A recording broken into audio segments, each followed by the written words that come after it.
Cyberpunk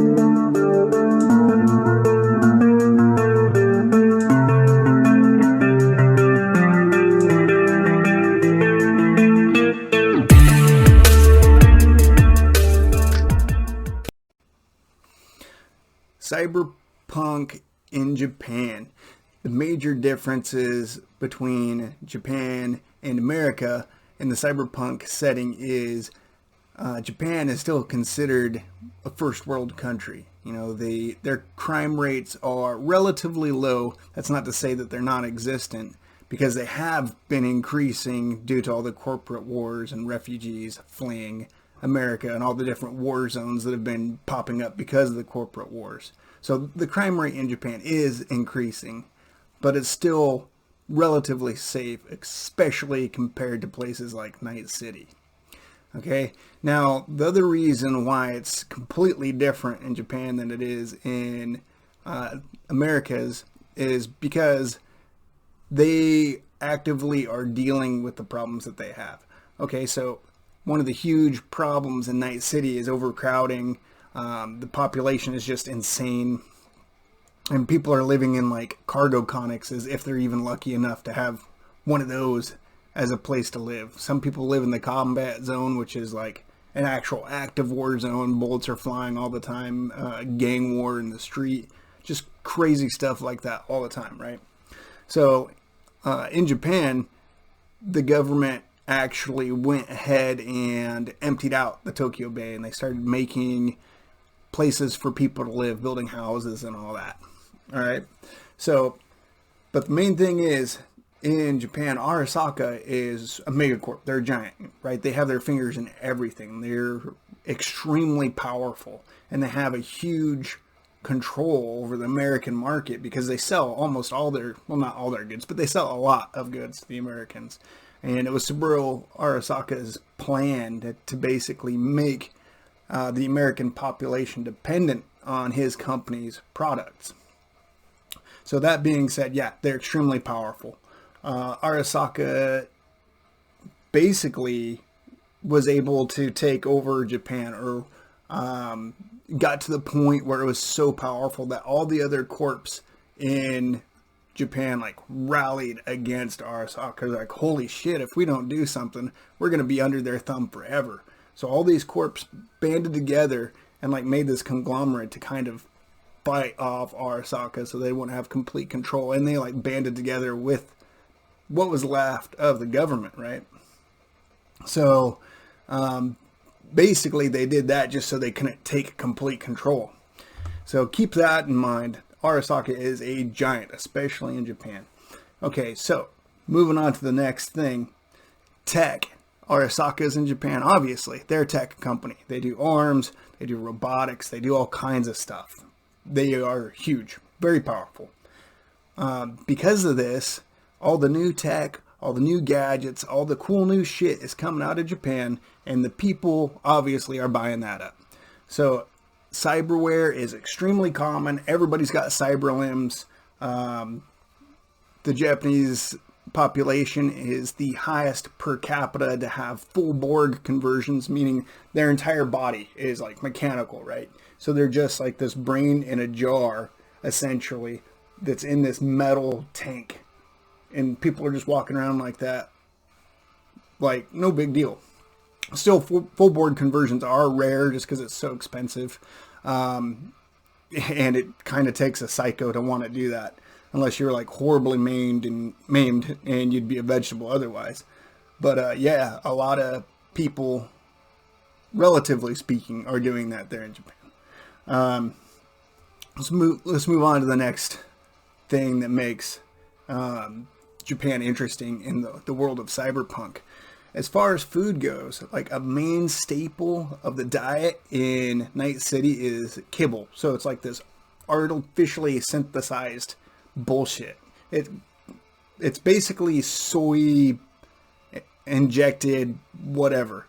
Like they'll inject flavors of, oh, it's chicken paste flavored kibble or whatever have you. But in Japan, fresh food is still a thing. It is more expensive just because it's getting more rare. but you can get bento boxes and stuff like that from the stores, which has all kinds of different little things packed into it. Little meat, some like noodles maybe, or vegetables or whatever. But they do have real food. So already that's just a huge quality of life improvement for the people that live in Japan in the world of Cyberpunk. As far as like entertainment and nightlife goes, they have some of the best that the world can offer. They have a really popular nightlife district like Roppongi and Ginza that have all the like badass nightclubs, the hottest DJs, things like that. So if you're into the club scene, then you kind of know what I'm talking about there. Another thing that's really huge in Japan is the kawaii culture. So what that word means is it just means cute. The people love cute shit. They have little mascots for everything.